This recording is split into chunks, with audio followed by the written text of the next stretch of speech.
Hello বন্ধুরা, জানো কাকলি নামের একটা কাক ছিল। সেই কাকের একটা মেয়েও ছিল, কিন্তু কাক অনেক দুঃখী ছিল। সে অনেক গরিব ছিল। তার এই পৃথিবীতে কেউ ছিল না। ট্রেনের ভাড়া দিতে না পারায় তাদেরকে ট্রেন থেকে নামিয়ে দেয়। তারপর কাকলি কাক ট্রেন স্টেশনে একটা ডিম পাড়ে। সেই ডিম থেকে কিছুদিন পর ওর একটা ছেলে হয়। ও ট্রেনে খেলনা বিক্রি করত। একদিন রিমা নামের একটা কাক তার মেয়েকে নিয়ে স্টেশনে আসে। তারা পরের ট্রেনে কোথাও যাওয়ার জন্য এসেছিল। রিমা যে একটু চকলেট কিনতে যায় দোকানে, এই তার মেয়ে একা হয়ে যায়। সে ট্রেন স্টেশনে হারিয়ে যায়। তখন রিমার হারিয়ে যাওয়া বাচ্চা মেয়েটি ট্রেন স্টেশনে দুষ্টু পাখিদের খপ্পরে পড়ে।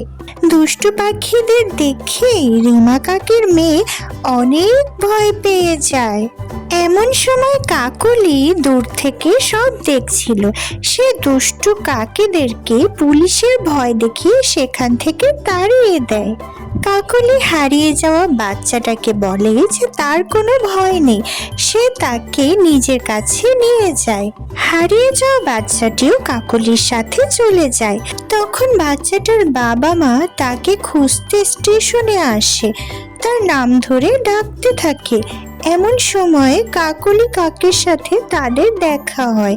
তখন কাকলি তাদেরকে বাচ্চাটার সন্ধান দেয়। সে বলে যে বাচ্চাটা তার কাছেই আছে। সে হারিয়ে যাওয়া পাখির বাচ্চাটিকে তাদের বাবা মার কাছে ফিরিয়ে দেয়। বাচ্চাটি কাকলির ছেলে মেয়েদের সাথে খেলাধুলা করছিল।